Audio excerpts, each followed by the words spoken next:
Kita mulakan berita dengan perkembangan banjir. Setakat 8 malam tadi, jumlah penduduk terjejas meningkat kepada 1,462 orang daripada 446 keluarga berbanding 1,243 orang daripada 375 keluarga petang semalam.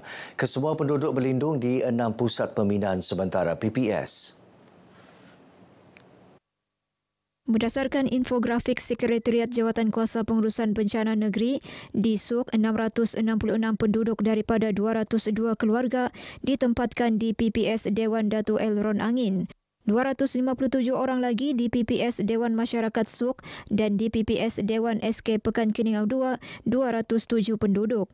Manakala 117 orang berada di PPS Dewan Kampung Ansip Tengah dan 84 penduduk di PPS Balai Raya Kampung Molosok Dalit. Di Beaufort, 131 penduduk berlindung di PPK Selagon. Di Sepitang, proses pemindahan penduduk sedang dilaksana di PPS SK Padang Berampah. Ekspedisi Saintifik Geosulaman 2025 langkah awal bagi menilai dan mengumpul data saintifik di kawasan cadangan perluasan Kinabalu UNESCO Global Geopark KUGGP dan Reserve Biosfera Banjaran Croker RBBC. Kajian selama 16 hari yang berakhir 29 April lalu bertujuan mengenal pasti lokasi berpotensi sebagai geosite, biosite dan cultural site bagi kawasan terlibat. Menteri Pelancongan Kebudayaan dan Alam Sekitar Datuk Seri Panglima Christina Liew berkata, kajian awal mendapati beberapa lokasi berpotensi untuk diketengahkan seperti Hutan Simpan Sulaman Lake, Hutan Simpan Lemas dan Hutan Simpan Kalawat. Beliau berucap dalam majlis pelancaran proses konsultasi bersama pihak berkepentingan, komuniti tempatan dan ekspedisi saintifik perluasan kawasan KUGGP dan RBBC di Tuaran. Majlis pelancaran disempurnakan Ketua Menteri Datuk Seri Panglima Haji Jinor.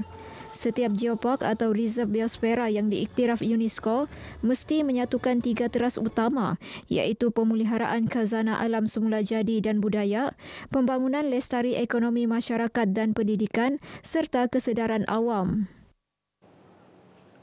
Program peningkatan Enterprise Bumi Putra BIP Plus diteruskan tahun ini. Ia berikutan sambutan amat baik daripada perusahaan mikro, kecil dan sederhana PMKS Sabah dan Sarawak. Menteri Pembangunan Usahawan dan Koperasi Datuk Iwan Benedik yang gembira dengan sambutan dan pencapaian itu berkata, program diwujudkan khusus untuk kedua-dua negeri selaras dasar pandang ke timur dalam negara. Beliau berucap sempena majlis ramah mesra bersama penerima geran BIP, pembukaan hub PMKS Sabah dan pelancaran program BIP Plus di Penampang. Mengenai pelancaran hub PMKS tersebut, Datuk Iwan berharap ia dapat memudahkan penyaluran maklumat berkaitan keusahawanan dan perniagaan dengan cepat, tepat dan menyeluruh. BIP Plus sebagai satu program yang kita sediakan untuk memberikan geran kepada usahawan-usahawan Bumi Putra di Sabah dan di Sarawak sebagai satu inisiatif kita untuk memberi fokus tambahan kepada keperluan di Malaysia Timur ini. Dalam majlis ini, Datuk Iwan turut menyampaikan bantuan keuangan BIP Plus berjumlah lebih RM841,000 kepada 15 usahawan PMKS. Penduduk di daerah Suk perlu bersatu dalam usaha memastikan segala agenda pembangunan yang dirancang dapat direalisasikan demi manfaat bersama. Ini termasuk menyokong penuh pentadbiran kerajaan negeri di bawah kepimpinan Ketua Menteri Datuk Seri Panglima Haji Jinor. Menurut Adun Suk, Dato' Aaron Alfred Angin, perancangan pembangunan di daerah Suk dilaksanakan dalam tempoh 5 hingga 10 tahun akan datang selepas ia dinaik taraf menjadi daerah penuh. Pengiktirafan ini memudahkan pengurusan pentadbiran pejabat daerah Suk untuk merancangkan pembangunan pada masa akan datang.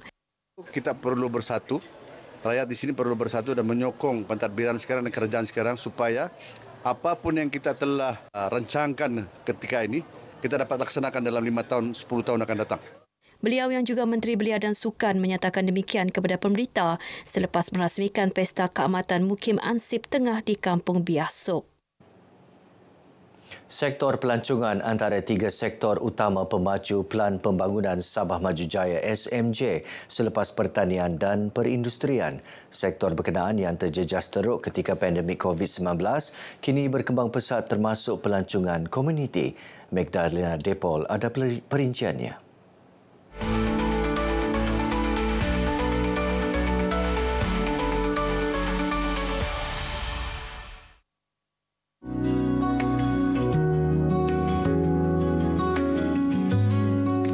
Selepas pandemik itu, kita dapat mendapati bahawa pemulihan itu sangat ketara, di mana pada 2024 pendapatan untuk pelancongan luar bandar ini mencecah 6 juta. 6 juta dalam yang merangkumi 18 daerah. Program Inap Desa dan Lawatan berasaskan pelancongan komuniti kini menjadi antara sumber pendapatan keluarga di kawasan pinggir bandar dan pedalaman. Target utama pelancongan luar bandar ini adalah memperkasakan ekonomi komuniti luar bandar melalui pelancongan. Ia juga menjana peluang pekerjaan seperti kedai-kedai runcit, seperti guiding dan juga memberikan satu lagi produk pelancongan iaitu agroturism. Kita telah pun melancarkan beberapa community based tourism yang menekankan tentang pelancongan di peringkat kampung. Dan pada ketika ini beberapa kampung sudah jadi popular. Bermulanya homestay kami ini adalah daripada sokongan daripada DBKK, sehinggalah kami menerima pelbagai anugerah apabila terlibat secara langsung dalam pelancongan. Satu anugerah yang baru kami terima iaitu anugerah ASEAN Standard Awards. Lebih daripada 80% adalah di kalangan wanita, terutamanya suri rumah. Mereka juga mampu menjana pendapatan melalui aktiviti pelancongan. Penubuhan darah wetland sedikit sebanyak telah membantu ekonomi dengan joint venture dengan penduduk kampung. Setakat ni 30% lah. 30% daripada ahli-ahli yang terdapat dalam darah wetland ni ada terdiri daripada golongan belia. Jadi kami akan berusaha lagi untuk menarik lebih ramai belia golongan belia. Penduduk turut diberikan latihan dan bimbingan serta berpeluang mendapat promosi di peringkat antarabangsa. Malah 80% pelancongan komuniti di negeri ini disasarkan mencapai standard Asia menjelang 2030. Pelancongan komuniti bukan sahaja membuka pintu kepada dunia untuk mengenali Sabah yang sebenar, tetapi juga menjadi jabatan antara warisan silam dan masa depan lestari. Dari kampung ke kampung, dari laut ke gunung, inilah Sabah, negeri yang menjambut anda dengan tangan terbuka dan hati yang ikhlas. Magdalena Depol, RTM.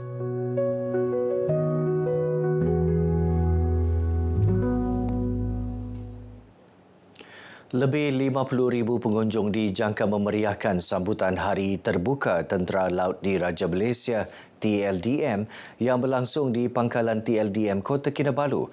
Program dianjurkan sempena ulang tahun ke-91 TLDM bermula semalam dan hari ini. Menurut Komandan Udara Stesen Udara Timur TLDM, Kapten Muhammad Syam Simon berkata, sambutan bertujuan mendekatkan masyarakat dengan warga TLDM di samping memupuk semangat patriotik dalam kalangan generasi muda. Pelbagai aset pertahanan laut, darat dan udara dipamerkan kepada orang awam, termasuk helikopter operasi maritim TLDM yang julung kali digunakan dalam demonstrasi menyelamat di laut. Turut dibuka untuk lawatan 7 kapal antaranya KD Kelantan, KD Selangor, KD Kedah, KD Sundang dan KD Rencong. Untuk kita expose kita punya aset-aset yang ada untuk mempertahankan dalam tanah air, terutamanya di laut untuk tentera laut dan juga di darat untuk tentera dan juga di udara. Okey, so kombinasi ini sebenarnya adalah untuk memupuk semangat patriotik kepada semua masyarakat, terutamanya golongan muda. Beliau ditemui RTM dalam Majlis Perasmian Bahkano Hari Terbuka Armada Timur 2025 sempena Hari Ulang Tahun TLDM ke-91 di Tambatan Pangkalan TLDM Kota Kinabalu. Acara disempurnakan Panglima Armada Timur Laksamana Madya Datuk Khir Junaidi Idris. Pameran sempena Hari Terbuka TLDM ini turut disertai Angkatan Tentera Malaysia ATM, Polis Diraja Malaysia PDRM, Jabatan Bomba dan Penyelamat Malaysia serta agensi-agensi keselamatan lain yang menampilkan solidariti dalam mempertahankan negara. Paparan itu mengakhiri Berita Pagi Sabah kali ini. Menyusul selepas ini, Berita Pagi Sarawak bersama-sama Boma di Kuching dari sungai hingga segara Palestin pasti merdeka.